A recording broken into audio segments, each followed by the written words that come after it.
Hey girl, welcome to the Get Your Guy Coaching podcast. My name is Anwar White, but you can just call me your own personal dating and relationship coach.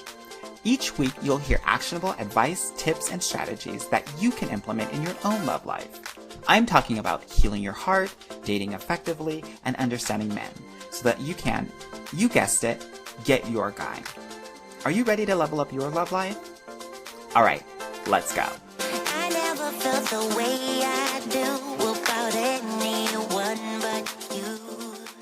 Hello, my loves out there. I hope you are doing well. I want to welcome you to the Get Your Guy Coaching podcast. I'm so happy that you decided to join us today. And I have an amazing guest with me today who I just love so much. And she really touches my heart. I have Rashida Bonds here. And so why don't you tell everybody exactly your magic? Okay. So yeah, my name's Rashida Bonds. I am a certified life and family coach, and I really work specifically with the families of LGBTQ plus youth, trying to help create accepting households so that we can have beautiful, loving, happy families all over this world.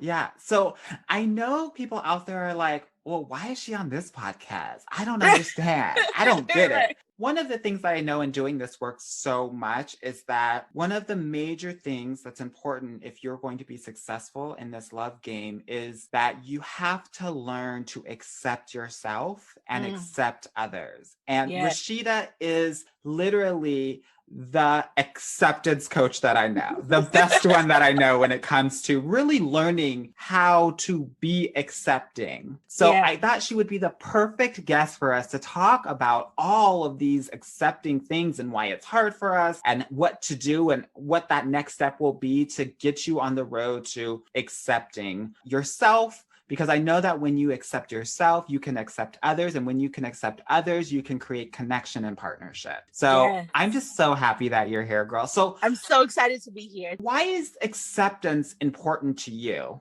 Oh man, it's almost like the keystone of getting around on this planet, really, especially self-acceptance, not at all talking about the acceptance of others, but self-acceptance allows you to live freely, which I think that sometimes seems like an obscure outer space kind of concept to live freely, because we all find the things, if the thing isn't imposed upon us, we find the thing that sort of oppresses us from living authentically, right? But if we are living in acceptance of ourselves, then we are venturing into what it is to live free from the constraints of others' acceptance, right? And then also we feel free enough to take up space.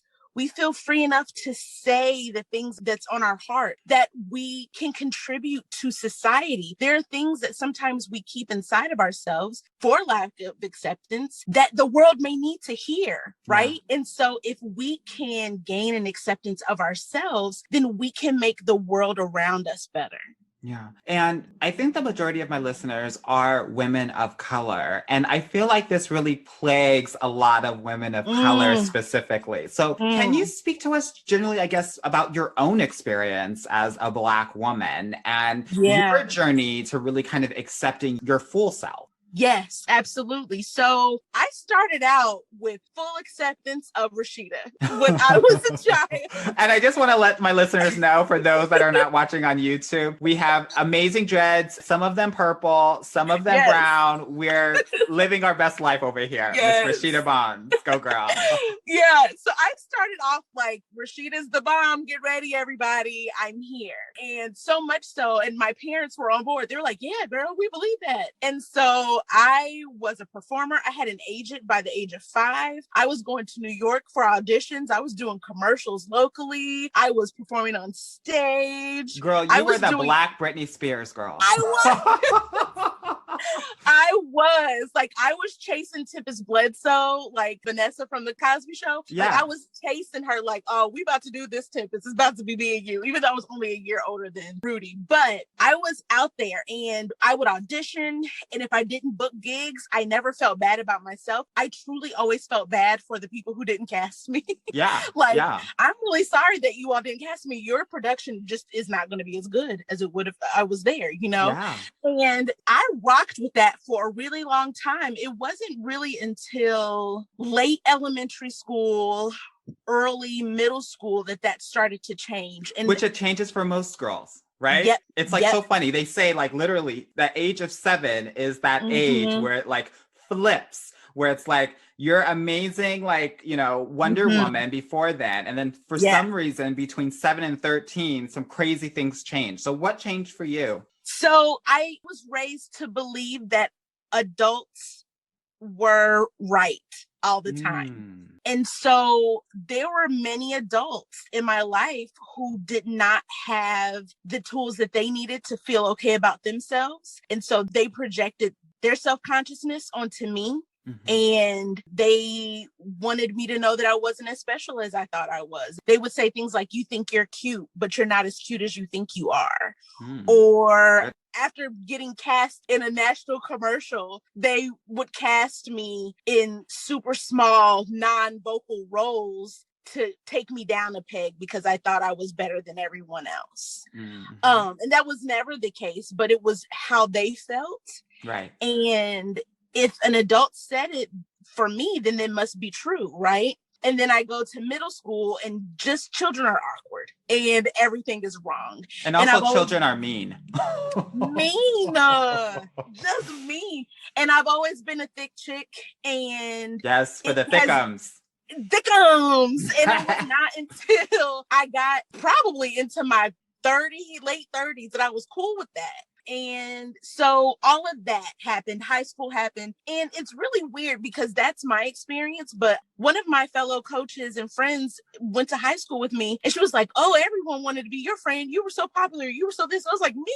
And it's so weird because your self-perception is just different. Very different. Than how people see you. Yeah. Which is why you shouldn't hold on to what people think about you. So I went through my awkward 20s trying to figure out who I was and why. And then it just came a point where I was still single, and I was like, there's no one out here who's going to be able to love me like me. I am the only one who's with me 24 hours a day, 7 days a week. I have to enjoy my own company before I start getting company of someone else. And so I dated myself. And what does that look like? What does that look like? I've always worked in nonprofits, so I've never balled. But I would get frozen pizza and a cheap bottle of wine, and I would go to Blockbuster because this is how long yes, ago. Blockbuster every Friday. Yes. Uh-huh. And I would get a cheesy romantic comedy, and I would eat my box pizza and drink my wine and have a good old time. And I actually went to the movie theater sometimes. I would go to restaurants. I love music, so I would go to music stores. I would go to the theater. I have a lot of friends who do shows. I would just do stuff by myself. And what did those things give to you, right? Because we do things all the time by ourselves. So what was it about the intentionality, I think, of those specific things that you're talking about that helped to, I guess, flip the switch or get you on the journey to this self-acceptance? So I will also say that I went in very consciously knowing that when my mom and my dad divorced, my mom struggled to figure out who she was outside of that marriage. Yeah. And so I knew that if I were to ever get married, I never wanted my identity to lie in another person. So I wanted to figure out the stuff that I truly liked and what I truly didn't like.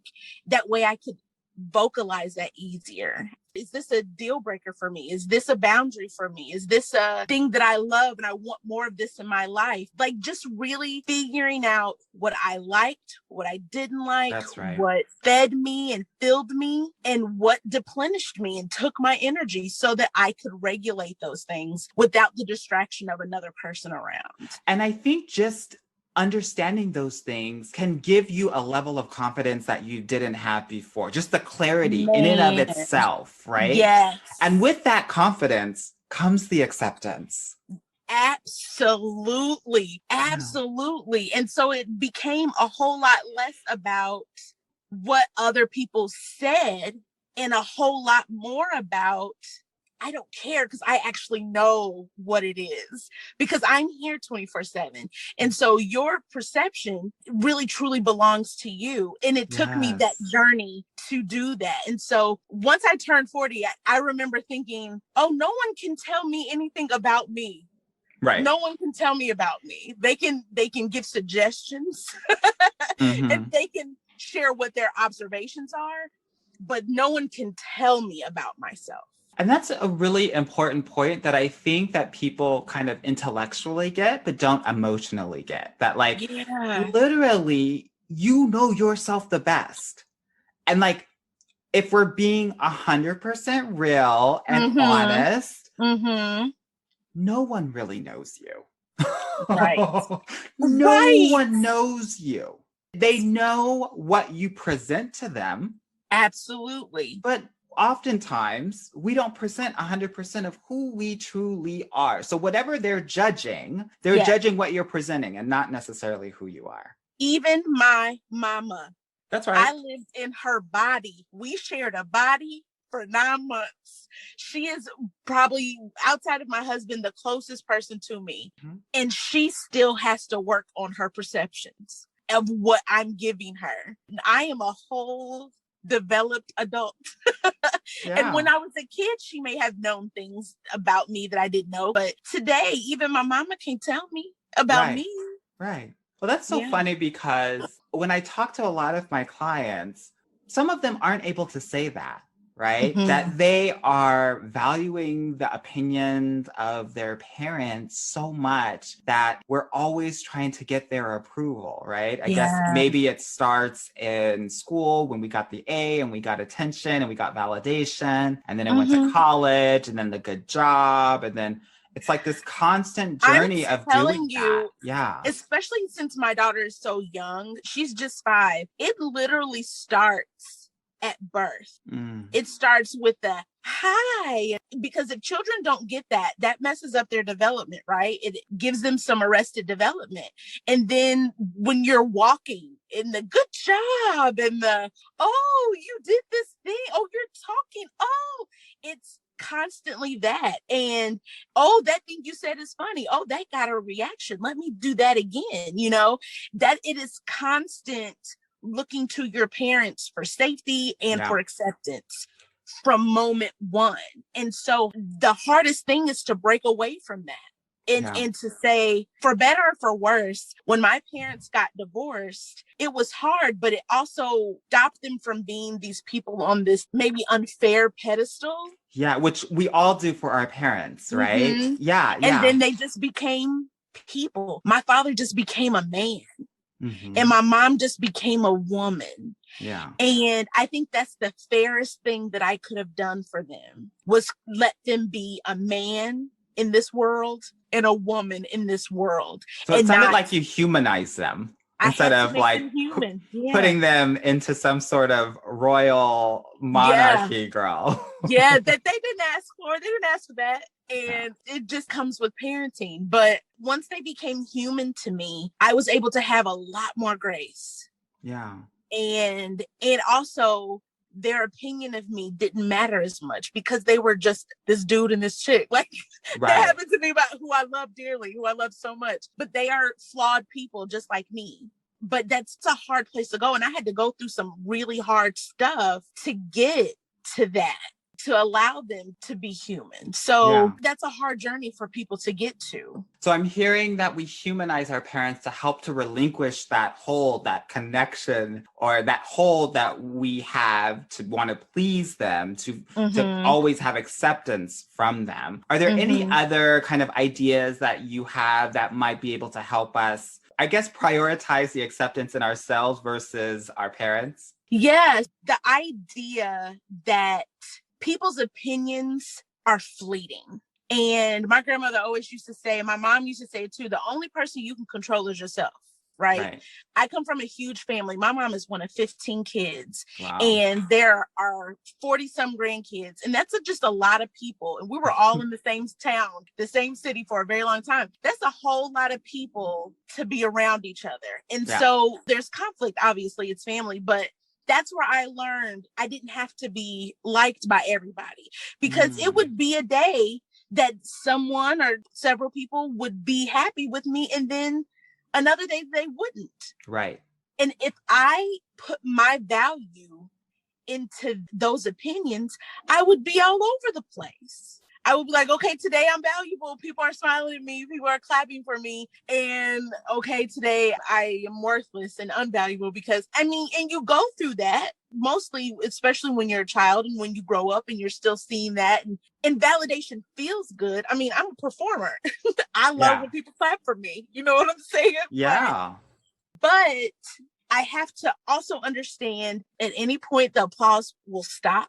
Yeah. People will go home, and I still have to be here with me. Right. And so people's opinions are fleeting. They're going to come and they're going to go. But if you are rooted in your own self-acceptance, then those tides aren't going to sway you as much. I'm so glad that you mentioned this, because I think it's an important point to make. And this goes to acceptance, right? Accepting their opinion as their thing, right? Yeah. And accepting my opinion about me as my thing, and prioritizing that, right? There was a phrase they can feel however they want to feel, and that's good. And we can accept that, right? Their opinion is not for us to be annoyed by, disappointed by. If you feel those feels, that's great. But our job is just to accept that, right? Yes. That's them. That's where they're at. That's their journey. And I accept how they're feeling about a certain situation, understanding that I'm not in control and I don't have any sort of power to try to control someone else. Yes. Yeah. I had to learn this phrase. Does this belong to me? Nope, this isn't mine. I'm going to go ahead and let you have that. That is yours. I'm going to let you have that. And that includes their opinion or whatever of me. That doesn't belong to me. Yeah. Yeah. Why do you think people have such issues with accepting themselves? Because it's hard work. And it's hard work because we measure ourselves with unrealistic measuring tools, right? Yeah. Society, media, television, magazines. Like I was saying about in high school, when people were like, you were popular, how did you not? And I was like, you thought that about me? Like what we think people's lives are like, Instagram, like what it looks like other things are. And then we're living in our reality. The common way to feel is that we're not enough and that we're not where everyone else seems to be. Yeah. Right. And so it's hard work to, one, know that you have things about you that you want to fix, but be okay with it. Even though I want to change this or improve this or be better at this or whatever, this right here is a part of who I am right now. And that's okay. That's a hard thing to say with any sort of sincerity. Yeah. And it's a lot of self-work, and sometimes doing self-work feels selfish. Yeah. And I know, especially as Black women, we are taught that is the opposite of humility, and it is. And humanity. You're just supposed to give to everybody. Yes. Yeah. Yes, we're not allowed to think about ourselves. We're not allowed to feel good about ourselves. Like, how dare you? Yeah. Feel good about yourself and feel happy and comfy in your skin. Like, how dare you do that? And so the act of doing that is literally an act of resistance. The act of loving and accepting and putting in the work, because the work is hard and that journey is hard. But doing that is an act of resistance, because people are like, why are you doing that?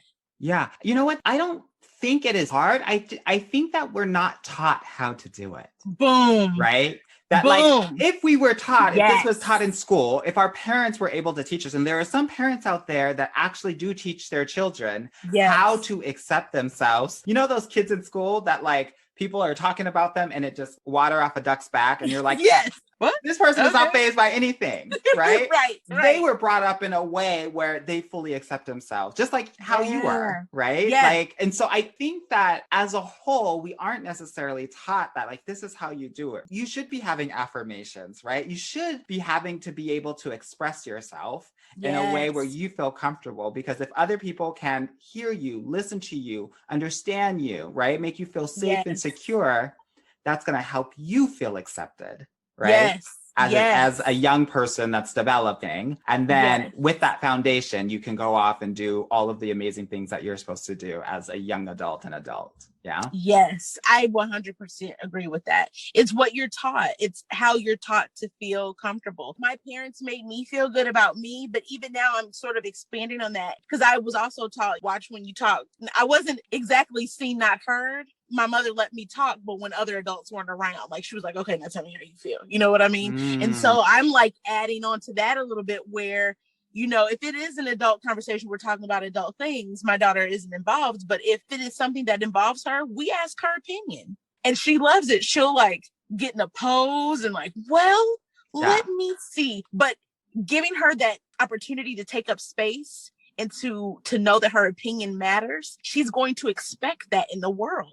And I want her to expect that. But if you don't have the tools to give it, like if your parents didn't have the tools to give it to you, then it's your responsibility as an adult to learn that thing. Like learning Spanish is hard as an adult because just learning any other language is hard sometimes, but it is your job as an adult to get that skill.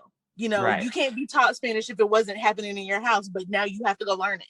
Right. And that's self-acceptance too. Yeah. And it's interesting, right? We talk about like how we're raised as children, right? We take everything personally. It's anything that happens, it's because of us. Right. Yes. That's just how the child ego is. Yeah. And so anything that isn't making me, number one, a priority, I have all of the attention. As a child, I'm always going to feel not accepted. Right. So this is why for the listeners out there, when you're thinking about your, let's say, maybe you have walls up or you find yourself always judging other people and you're trying to figure out, well, why is that? Right. I want you to think about those times in your childhood where you felt like you were not accepted, when you were not a priority, when you did not get the attention, right? You didn't get the nurturing. You didn't get the unconditional love, because that's where this is coming from, right? Yeah, definitely. Right. And you don't know what else to do. Like, you don't have that other tool. You don't know what you're actually supposed to be doing in that situation because that's what you were taught.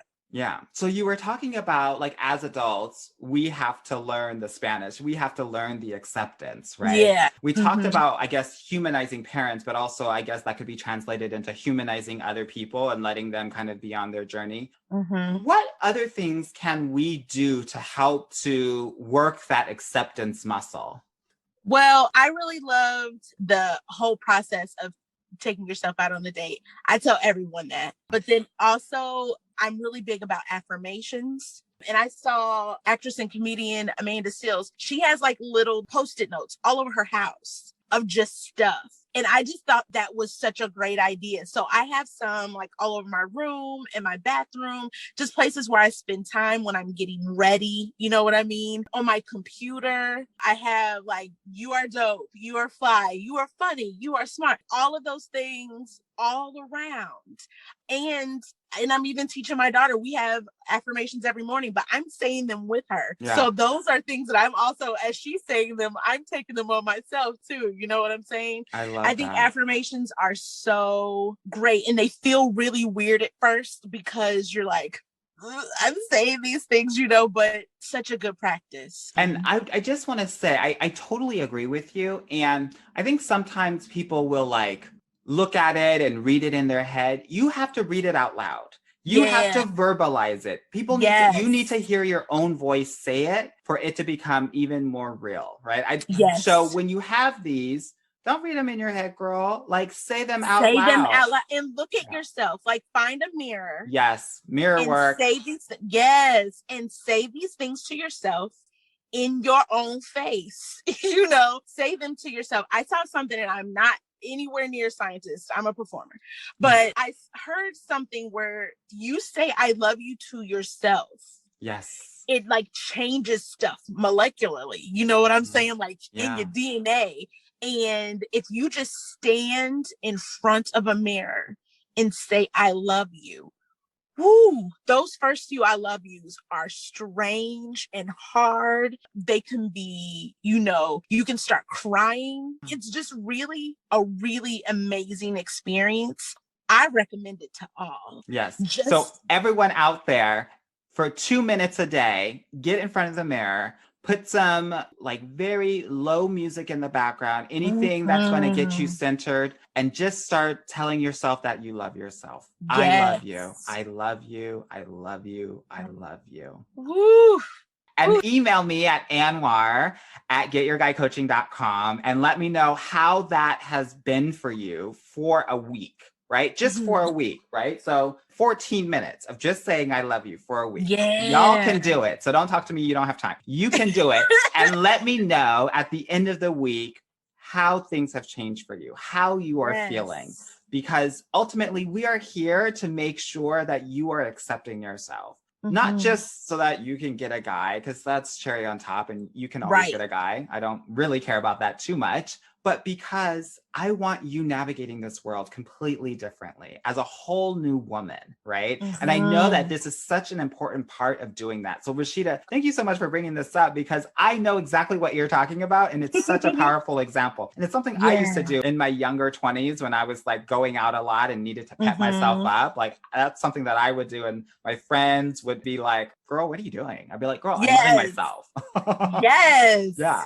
It's so important. So I read an article once where Jill Scott said, make them smell you. And what that was is that, you know, when you're not feeling yourself, you put that out, that energy out. There's a smell even that comes out, and it repels people, friends, romantic partners, whatever. It can repel it. But if you are working on yourself, and that's actually where I got the idea to start dating myself. She was like, started going on dates with myself. I got cast in Rent. I was doing all this stuff. I was making my own money. I was feeling myself. And I put out a smell because I wasn't looking for anyone, but because I was feeling myself and I just was happy in my own skin, I gave off a smell. And she was like, girl, make them smell you. Yes, girl, make them smell you. And just to relate that to dating, right? When you got your own stuff going on and you're into yourself, one, you teach people how to treat you, right? Because you're treating yourself so well that they're like, oh, okay, this is how I treat this person. Oh, I don't waste their time. One. Two, what you also do when you are kind of really focused on yourself and getting your life together and just into the things that you love, just yourself and the things that you do, you also signal to men that you're not going to be naggy, that you're not going to be clingy, that you have your own life. And that's hot, right? A man doesn't want to feel like he's your whole life. He's everything, right? Because that's a lot of pressure. Yes, and especially if you're just getting to know someone, it can be a turnoff, and that's not hot because it means you don't got a lot going on with your own self. So that, to your point, Rashida, I'm so happy that you brought this up, because make him smell you, right? Make him smell how much you love yourself and your acceptance. I love that. Very good. Very good. Okay, girl. So we've talked a lot about acceptance. I want to talk more about the work that you do specifically, because I feel like it is like really important work. So can you talk in a little bit more detail in terms of how you work with parents who have kids that are LGBTQ? What do you help them learn or teach to be able to accept their children fully and authentically? You know what? I was thinking about this, and what I really do is I teach them how to accept themselves. In order to be able just to like what we've been talking about. Just what we've been talking about. Because relationship is relationship. You know what I mean? And whether it's a relationship with yourself, your own parents, or your children, it's a relationship, right? And if you are sitting comfortably inside of yourself, you literally have a harder time sitting uncomfortably with other people living their lives. Do you know what I mean? Yeah. And so most of the issues that my parents have are issues about, what are people going to think about me? Yes. Are they going to think that I'm a bad parent? Are they going to think that I did this to them? Yeah. Like, that is possible. But are they going to think that I am whatever? And so more than often than not, I'm not even talking about their kid. You know, I'm talking to them about them. I'm talking to them about how not to put stock in how the world sees them. Yeah. And how them loving their child for who they are is, one, teaching their child how to do that, how to love themselves for who they are, but then also how to go out into the world. There's so much teaching when you do the thing for yourself that you're actually teaching your child. So I end up flipping it around and teaching self-acceptance for the parents. And then I'm also teaching them that if you accept your child, when you go into these spaces, maybe with your family, maybe with people at your church, whomever that you're worried about judging you, when you go into these spaces and you love on your baby as hard as you can, you are teaching all of the people around you how to love your baby. Yeah. Because your baby is still your baby. And that is the role of the parent, is to show other adults how to do this. And if you can't, it is also my job as the adult to protect this child. So now you no longer have access to them, because they need to always know how special and magical and wonderful they are and how needed they are on this planet. And so you can get on board, or I'm going to have to remove them from your life. And most of the time, especially when it comes to grandparents and all that kind of stuff, they don't want the child removed. So they learn how to love too. And so it's a whole bunch of self-learning, unlearning bad stuff that we learned when we were children, and learning that we're okay, and that if we're okay with ourselves, it doesn't matter if the world is okay with us. Yeah, I love that. And that's really similar to what I do as well, right? I work with smart and successful women. And oftentimes when they're dating, they're trying to find their clone, right? It has to be someone that is exactly like them, because they've worked their entire lives. They've gotten the best educations. They have the best jobs. And so they are also in their head about this person has to look at least like me, be like me, have a similar resume as me, or people are going to think badly about me. Yes. Right. And I've been spending my entire life creating this reputation for myself. And I want to make sure that my partner actually helps to reflect it or elevate it. Versus just accepting who that person is and enjoying how they make you feel. Right. Yeah. Because what I've learned, and you've probably seen this in your work as well, is that if you are truly happy, the people around you are going to notice that, observe that, and be happy that you have found someone to actually bring ultimate joy in your life. Right? Absolutely. That is going to love you. Doesn't matter what they look like, what school they went to. If this person is making you the best person that you can be, and completely loved and whole and full and just, safe and understood and heard, everyone else is going to get on board. So yeah. And it sounds like that's the same for your work as well. It's the same. It's relationship. Sounds so cheesy and corny or whatever, but the most important relationship you have is with yourself, because all of the other ones fall in line. Yeah. They fall in line after that.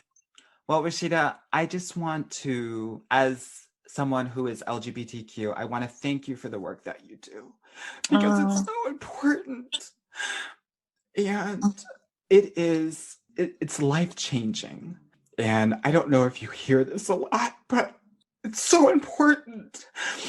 And I don't know where I would be if my mother didn't accept me and protected me and advocated for me.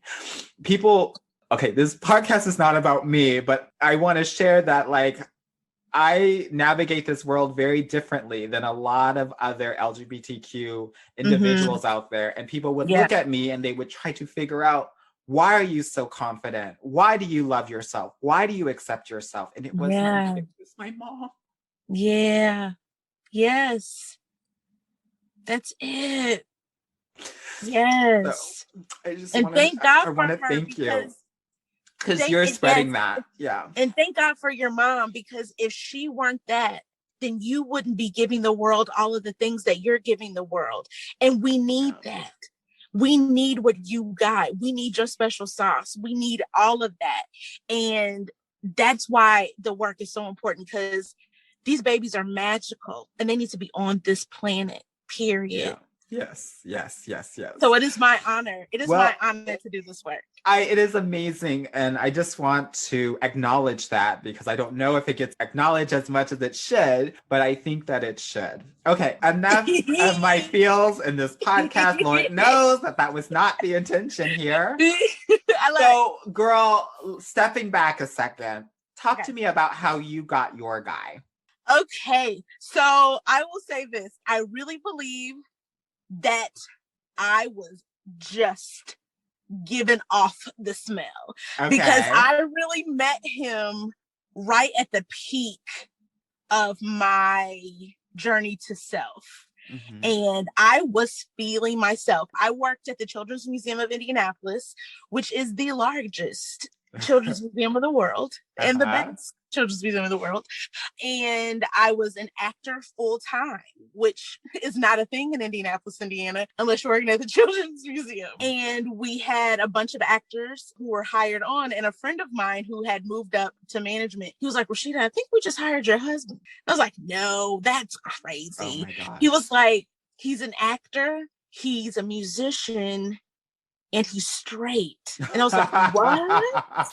What now? And so, and he was like, he's just physically your type also. Like, he has all the things. So I was like, that is strange. Okay. So the day I met him, I was like, oh no. I literally said that outside of my mouth because I was like, this is going to be terrible. I'm just really starting to enjoy this time by myself and this boy coming up in here. And so we worked together as actors, and we were friends for 6 months. We wrote poetry. I listened to his music. He watched me perform. We were friends. We were homies. I gave him girlfriend advice. Like, he was dating these girls, and I was like, ooh. Like, I'd be like, be nice to her. Like, I gave him advice. And then it just switched. Girl, what happened, girl? How did it switch, girl? I need to know, from giving him advice and playing sister to playing girlfriend. I think part of it was I did his hair. So I would twist his hair. Very intimate. Very intimate. And then also my best friend and I, when we leave each other, we kiss. Like, it's not at all romantic, but we're like, bye. Mwah. I kiss my parents. Like, it's, you know. And so we were very friendly. And he was getting out of the car. I was dropping him off at home. And I said, okay, bye. Mwah. And I give him a kiss. And he was like, oh. And I said, no, that was an accident. He said, yeah, right. And then got out of the car. And we have not stopped kissing.